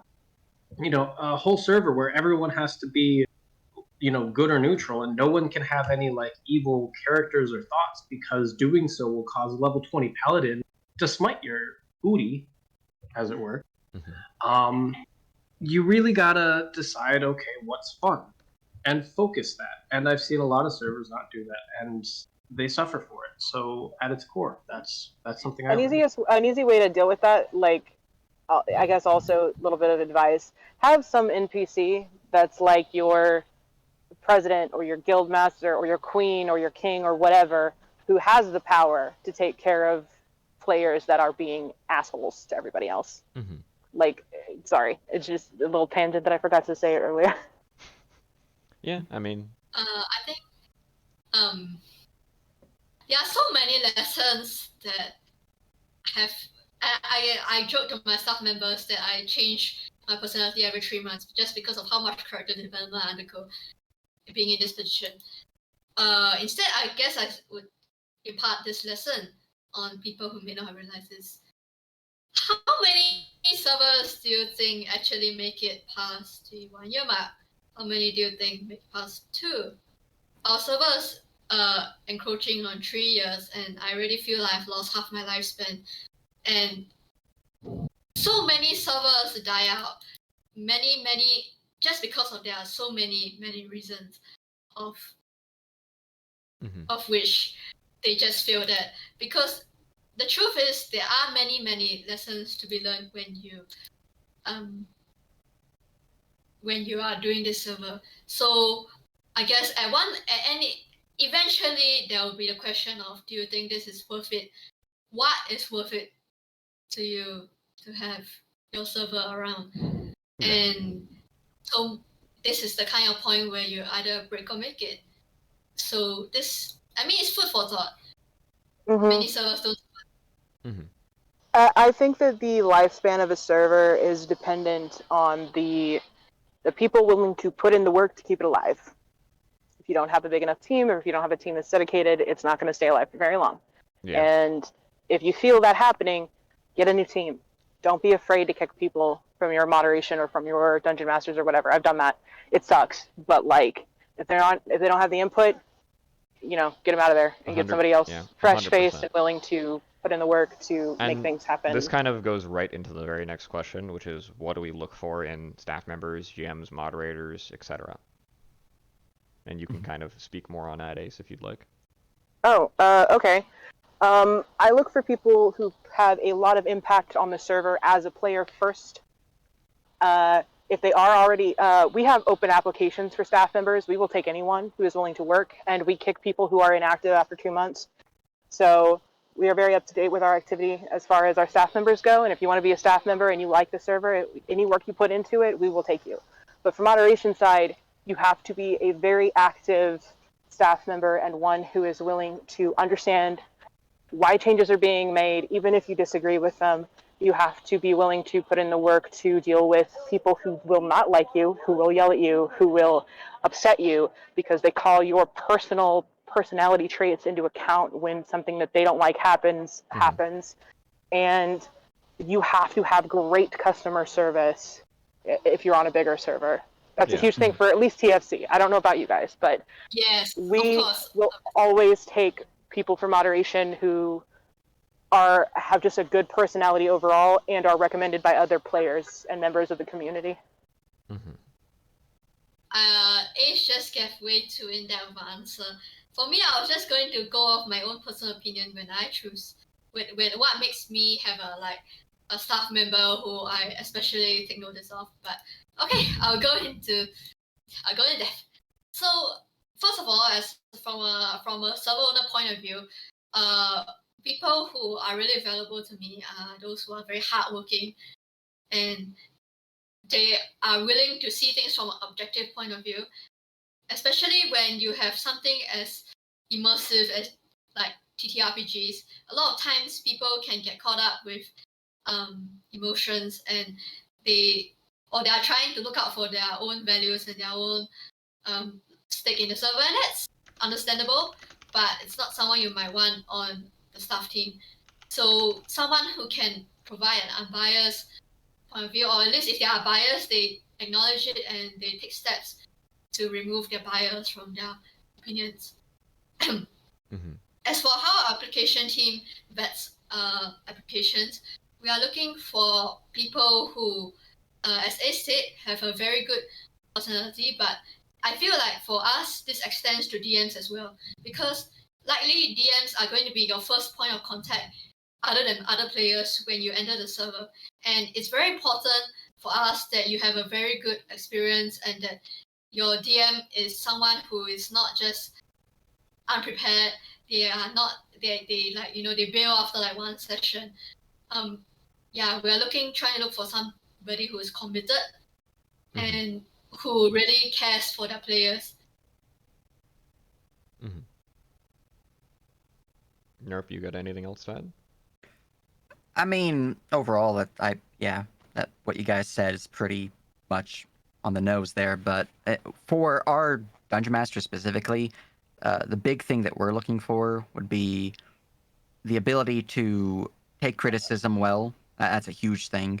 Oh, The ability to yeah, yeah. compromise on, like, if you have a team of like 6 people, for example, all working on how to build a specific magic item, just as an example, the ability to compromise if one side, like, if 3 people are looking to get a certain function on the item, but the other side are like, no, that function cannot exist, just full stop.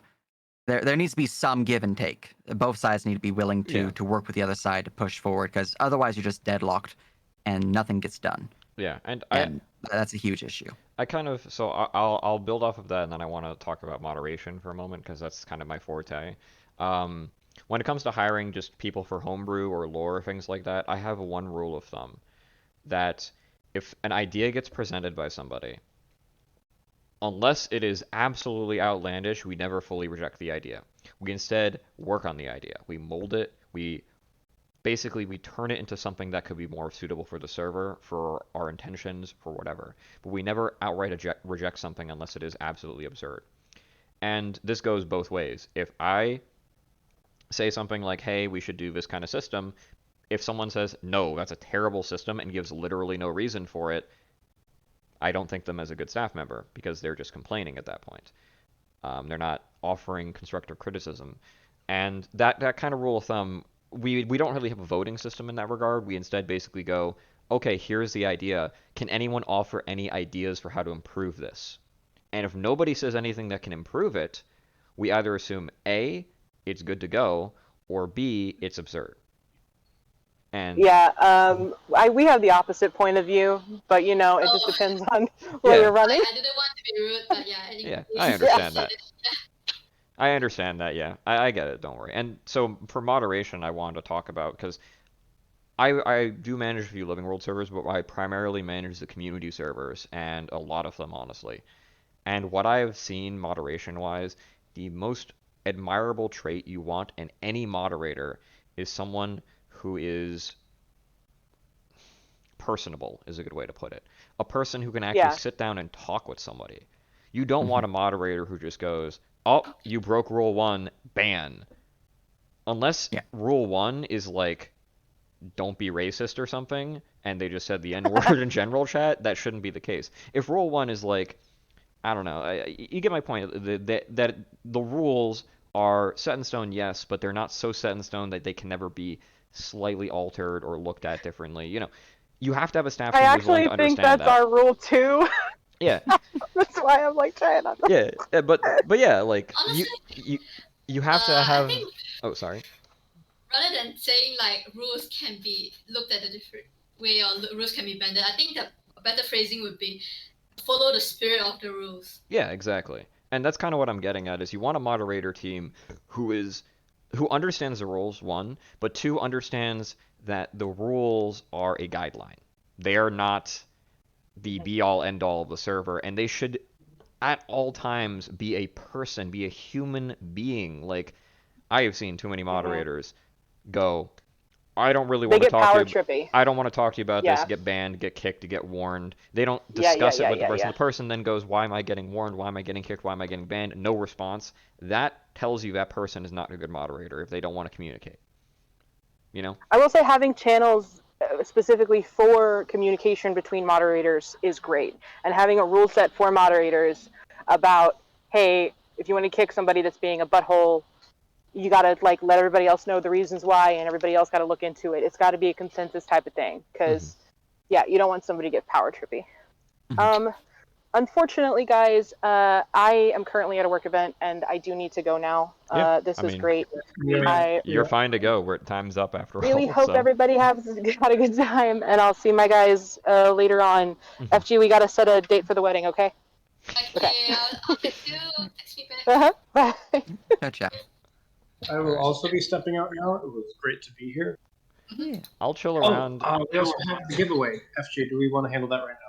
Yeah. Oh yes, yes, Yeah. yes, yes. Okay, so all right, for those who have been chilling in our chat and have not been up to date, so if you registered for our event using the link in Gencon info channel, then you are eligible for a chance to win $200 plus to a charity of your choice. So if you are not sure, Kines, um can you still register if you wanted to?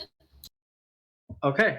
There are currently 20 people who have checked in and registered. Well, there's about 70 or 80 people who have registered on the site that was linked for the Gen Con for our tickets. I highly 85. suggest. Yeah, I highly Yeah. suggest just picking the ones who have the check mark next to them. That means they redeemed their Yeah. tickets.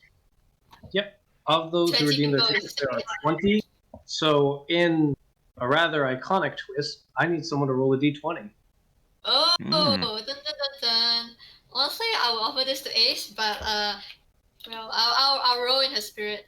Okay. No. Okay, FG, roll a d20. Hey. Let's see what we get. Oh! Nice. Okay, number 20. That is Shen Shi Wei. Okay. All right. If they can reach out to Please. us, that'd be Yeah. great. Shen Please Shi. reach out. Any of us would do. So depending on which server you're in, and we'll get that sorted out for you. Yeah. Yeah.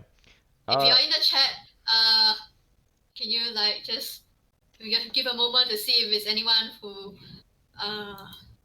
We'll give it like a few minutes for them to see if they show up.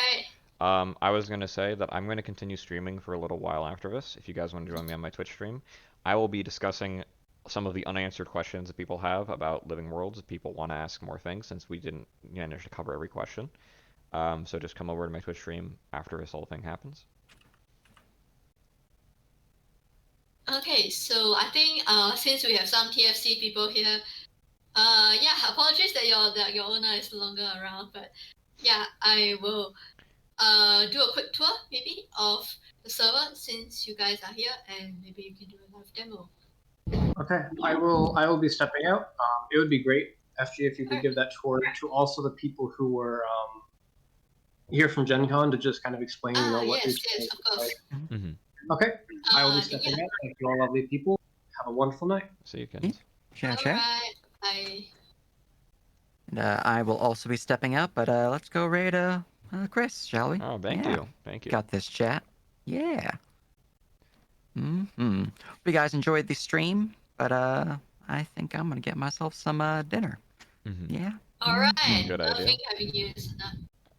All right. Yeah. Anyways. See you, Nerp. Okay. Okay. Yeah, ciao, ciao. So let's see. All right, just me and you, Chris. Mm-hmm. So, all right, we're still waiting on our I think- winner for the I giveaway. think So they did. congratulations. CH2050, I think was the person. They said it's me. Who's... This Okay. FG. All right, So great. you want to message them and handle that while I continue running this for a little while? Yeah, all right, sure. Cool. Been nice having this event. We can talk more about future events and maybe more stuff like this eventually. Cool. Okay. All right. Then, thank you everyone for listening, and then, we're going to be ending the stage here. Yep. Just come by my stream if you want to continue asking questions. Goodbye, people of the stage. Sorry, just need to give me a moment. Yeah, I'll let you figure this out. Goodbye. And end stage here. All right. Hello, stream. Welcome to my stream. Ironically, this is the first time I've streamed in... Well, it's only been the first time I've streamed in like a year. I technically streamed like twice last year, but my Twitch channel's actually like 6 years old, and I used to stream stuff like Prison Architect 6 years ago, and I haven't used my Twitch channel since then, and I wanted to try to open it up to actually do some things. So obviously I'm going to be answering some questions about Living Worlds right now, but in the future you'll be able to catch me on weekends. I'll have a more solid schedule down with the Twitch scheduling system. So usually Friday, Saturday, Sunday. I'll be streaming Eastern Standard Time sometime around 5 to 7 p.m. talking about world building. The main thing I'll be doing is going through various worlds. Like one of the first ones I want to go through is Harry Potter, actually, and basically ripping them apart as much as I can lore-wise. Getting right in there and revealing every single fallacy that exists, every single why does this exist, why doesn't this exist, and everything. And I mean, mostly it'll be me insulting a lot of these, but the idea being that it'll be constructive to learn what went wrong with the development of certain projects. And it'll mostly be talking about the worlds and the lore of those places, but yeah. So, there were a few questions Q&A wise that were unanswered.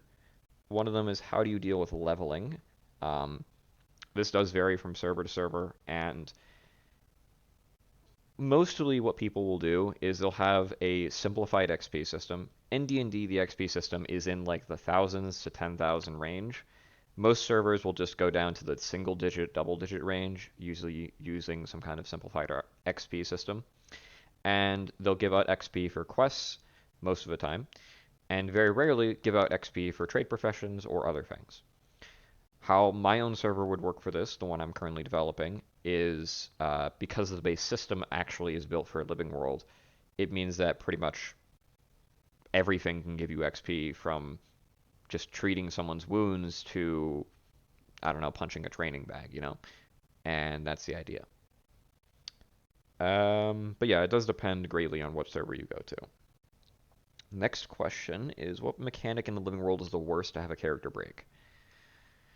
Well, that's the thing. Having a character break any mechanic is not ideal, pretty much at all. You don't want people breaking mechanics. You don't want people breaking things. It's not good at the end of the day. It means that there's something wrong with the balance of things, or that player is cheating. But the systems that are genuinely the worst for that particular thing are things like the economy system. If the economy system breaks or is broken at any point, you have now a person who is either incredibly rich or incredibly overpowered because of gear they own. And that's not good. And the other system that would be really bad to break is the leveling system, for pretty obvious reasons. You could just go right up all the way to the top and become OP. Well, it'd be hard to balance because of small increments such as training bag and large increments like killing the big bad. So with training, the system I'm developing to make for Living Worlds is not similar to 5e. It's vastly different. The core idea of the game is that it's balanced around time as opposed to balancing around I don't really know what D&D's base core idea is. So yeah, and as a result, if you want to train to become powerful, you're actually better off going out on quests because the amount of XP you get from training is lower than you get from fighting. Yeah, it's for Flow State actually, the game I'm developing, and I am going to be doing a stream. I'm probably going to be doing a few development streams talking about Flow State here and there. I will again schedule these with the scheduling system if people want to actually check those out. But yeah, the game I'm developing is primarily made for Living Worlds, as I said, and is more time oriented. As a result, it's much more balanced. But yeah, with 5e though, training is difficult because you need to basically make it so that the people that train get a lot less XP than people who actually go out and quest. So say if someone goes on a small quest, they get 5 XP for it. Training should award maybe 1 to 2 XP. I wouldn't say per day, maybe per every other day, but you could do per day if you want to do 1 XP. Because the reason for this is one, some people might not be available sometimes, and you want to give those people the ability to still level up their characters, to still progress, to still do things, while say they're on vacation in real life or they're busy with school. And that's especially important for those people, but also important in character wise, especially if your character is like a pacifist or a person who doesn't have any good combat skills. They're more trade profession oriented or more roleplay oriented. You could do training still so that your character isn't literally level 1 still and they get up there in power eventually. Because those abilities might actually be useful for trade professions or roleplay eventually. Yeah. There's a lot of other mechanics that can exist to help deal with passive leveling and stuff like that, but I found that that's the best. And one of the other things that was never really mentioned is when we were talking about the getting to level 20 and high level characters and problems like that, there are problems with that, pretty obviously. The other servers said they usually just don't run quests for people at that level, so they can't impact the world. That is one way to handle it, but it's pretty much like putting a band-aid on a gash, and it helps, but there's still the underlying problem of now the player's unable to play the game, basically. He's just able to role play, and that kind of sucks. And the solution I have for that is either A, have a system where there is no end goal, like my game Flow State, where there is no cap really. Your character can keep learning things and keep getting stronger pretty much infinitely. There is a theoretical cap, but it's going to take so long that it might not even exist. And for 5e, you would instead have some kind of system so that when players get high level, they have a reason to make a new character or to reset their progress. Prestige system, for example, would be a good way to do it, where a character, when they reach like level 12 or level 20, they can prestige their character to get account-wide benefits that can benefit multiple characters for the rest of their time on the server, but they lose their character at that point. They go back down to level 1, giving them an incentive to basically say, okay, I've hit level 20, I've hit the progression endpoint for this character. I'm going to say that lore-wise some amnesia happened to them so I can prestige them. Something like that. There are a lot of other ideas you could do. Like instead of a prestige system, you could do a retirement system.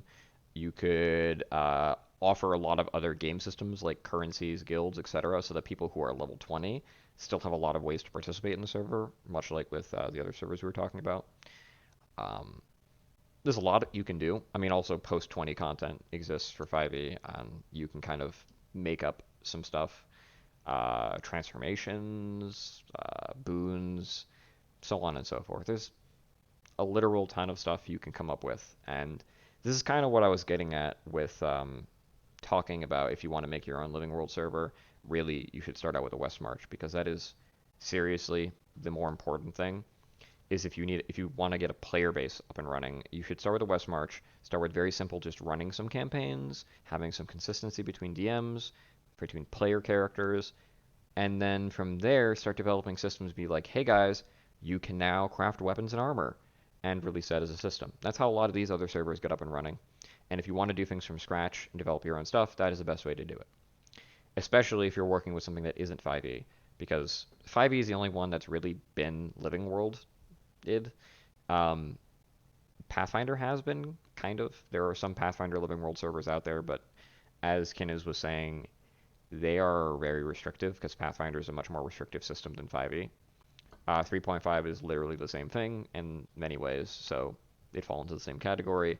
And then, I don't know, like Starfinder maybe, but that's just not possible. It's the same thing as like, yeah, a Vampire the Masquerade one would probably be easier because World of Darkness is more about the world than anything else. But there might be problems with it as well because World of Darkness and Call of Cthulhu share this trait that there is a logical endpoint lore-wise. With Call of Cthulhu, usually it's the big bad coming out and being like, I'm killing everything now, haha, and then deleting the universe. And then you need to find a way to stop that. Doing that in a living world, literally just not possible because you'd be affecting the entire server, and if the server goes under because of that, that's on you, you know? So you're better off just either not using that system or using a heavily altered version of that system. And it's the same thing for a lot of other systems, but some of the ones you might find or come across could be living worlded, and if they were to, you should do it very slowly. Take it step by step. Just have an active player base first, get a staff team on board, then start developing the systems. And make sure as you're developing the systems, really pay attention to the balance between the systems, not just in the systems. If you develop an economy system and a crafting system, they should work with each other, not against each other. In other words, if you have the ability to craft items, but items sell for a really large amount more than any job really gives you, that's them working against each other because now a person who's a crafter is also going to be a top dog CEO of like a major company because he just sells like a stick every now and then. That's magic. And so you'll have a broken server pretty quickly because the economy will break in half. So what you want to do is try to balance them around each other. So when you come out with that crafting system initially, you're like, okay, we should plan for this to also have an economy attached to it. Don't obviously make the economy right away, otherwise you'll result in the what is it, the trap of you have too many things to do kind of deal. But yeah. Um, yeah, and that's the thing is setting is a big deal. 5e's setting being entirely like medieval fantasy, it sucks for a lot of people because some people really want more tribal oriented stuff or sci-fi or future even modern era stuff, but D&D can't really deliver that without heavy modification. And I mean heavy modification. Star Wars 5e it's kind of like it's like saying that it's like saying a tomato is a berry. Yes, it is scientifically a berry, but no one looks at a tomato and calls it a berry, you know? Star Wars 5e is literally 5e, yes, but no one looks at it and goes, this is just D&D. They go, this is Star Wars, because that's the point of it. And so 5e, its problem is that it's so rooted in medieval fantasy that you can't really get anything out of it without completely altering everything. So if you want to do like a sci-fi world, you're better off using something like Starfinder, but then Starfinder has its own problems where it's campaign focused and not living world focused, and as a result, time is kind of screwy, you know. Um, there's a lot of other systems out there, but I'm probably not even mentioning because I don't know they exist because there's literally hundreds of systems out there that are really well known or popular, but D&D is just 95% of the market, so you can't do much about it. Yeah, exactly. What someone in chat just said, Trinity Continuum Aeon. I literally have never heard of that. The only other sci-fi game I can really think of is like Lancer, for example, and Lancer is another well-known one. It's just because D&D has taken up so much of the market, it's going to be impossible to find other people who play games aside from D&D, other than like Pathfinder, which is really popular, and Call of Cthulhu. I mean, just look on Roll20. Most popular game on Roll20 is 5e, and then very closely following is Pathfinder and Starfinder. But that's Roll20. Roll20 being most well known for advocating other people to play as many other TTRPGs as possible. In the real world or on Discord, 5e is just, it is everything, you know? Yeah, and that's the other thing. 5e is easy to learn. As a result, people flock to it a lot easier. And I mean, I could go on about why I dislike 5e as a system. I'm not going to do that now. I don't have a lot of time. I'm going to be going in like 10 minutes, so I don't want to just talk about how terrible 5e is. But yeah, let me go look back at the question list we had to see if there's anything else. Da, da, da, da, da. Eh, not really. I mean, most of what we talked about was already mentioned. I mean, I'll talk about my reasons for hating 5e probably when I stream again next weekend. This weekend has been a riot for me. I had my Gen Con event yesterday. I have a Gen Con event today. I have personal IRL stuff I'm doing tomorrow, literally all day. This was almost an all-day event because we've been prepping for this since like 4 p.m. and it's almost 9 right now. So I've been spending like 5 hours just prepping and doing this event. And I'm probably going to spend another hour after this taking the video that we have from this, cutting it down, or not even cutting it down, just finding a place to upload it because I don't know if I'm going to use my old YouTube channel or make a new one or whatever, you know? Well, if you want to hear my perspective on 5e, make sure to tune in next time for my stream. Probably next Friday, and we'll see. I mean, I've yet to figure out my schedule. I'll probably post about it on Twitch using the schedule thing, so you'll probably see that updated probably later in the day tomorrow. But yeah, I'm glad you followed. I'm glad everyone who has followed me, and thank you everyone for showing up. I'm hoping eventually that this stream could become something that's a bit more talked about. I mean, right now I have like 20 viewers, which is pretty low, but you know, eventually we'll get there. Um, and for those who weren't here earlier on in the event and who don't know really who I am, what kind of advice can I see if someone's interested in starting? I think I've talked about this like for an hour on end. I'm just gonna call you Hand because it's easier. My brain can't process your name right now. If you want to, this will be uploaded as a VOD to my YouTube channel, Optymystical, most likely, and you could watch through the whole VOD and you'll get your answers to your questions pretty much guaranteed, you know.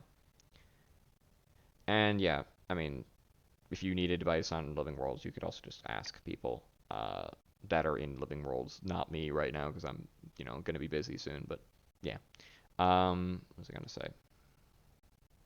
People who don't really know who I am as a person. I am not only am I a tabletop game developer, as I've been talking about, I've developed a game called Flow State, but I'm also the owner and manager of Tableside Gaming.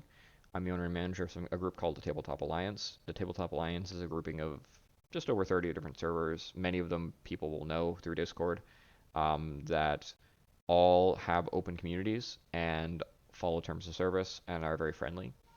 So there's a few servers we don't partner with or work with because they're just not friendly or they broke in terms of service or other things. But yeah, that's a private thing. So the only reason I'm mentioning it is just to give you perspective of where I am, my networking skills and all that. Um, I also am the co-owner of the Empire of Dwayne, which is a popular Living World server on Discord. Yeah. Trying to think if there's anything else. Yeah, I'm gonna update the Tabletop Alliance with the new stuff pretty soon. I've just been swamped with things recently. Um, I mean, IRL, I'm a person who does a lot of charity work. I am also basically a psychology student slash philosopher and game dev student. Done pretty much all three in different forms of either high school or college classes, and I know quite a lot about those topics. So, hence why I'm going to be talking about world building, philosophy, and the such on my streams in the future to kind of not it's not more so about my opinion. It's more so to discuss the ideas of people, and you know, kind of like what philosophers believe in, like the open forum, to literally just sit down and be like, hey, this is what this world is like, and these are all the things about it. Let's discuss it. Let's get into it. Yeah. I'm trying to think if there's anything else relevant about me. Uh, I was prominent in the Warcraft 3 community for a while as a game developer, or as a map developer. I was prominent in the Brawlhalla community for a brief amount of time as an esportser. Uh, just looking at my Discord servers list as if that's going to tell me things. I'm a Discord partner, if that matters. I have like a hoodie somewhere around here. Aha, look. Discord brand matches that I've been given because I'm a Discord partner, and that's totally sane to give your Discord partners. But no, I'm prominent on the Discord partner server as well as being a person who goes around helping other servers with their retention, with their viewership.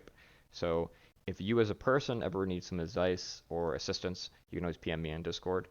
Um, I should be able to assist you with any ideas you might have about developing a server or ideas. I'm also usually open to talk to pretty much anybody. You'll find a lot of other people are more closed off about talking to people because they're afraid of weirdos. I'm not really like that. I'll just talk to anybody. But yeah, I think that covers pretty much everything. Also, I love video games. I don't know if I'll ever stream playing video games, but I might. Who knows? Um, as for video games I play like strategy games mostly. I do play a few MOBAs like Smite, Heroes of the Storm, and Dota 2, but like very rarely do I play them. I've also played maybe every game in existence. I have over 500 games in my Steam library or something like that over the course of like 8 years. So, um, I don't know. Probably other things about me I'm forgetting. I'm a very talkative person, as you can probably tell from me literally just talking to the screen nonstop for the past 30 minutes.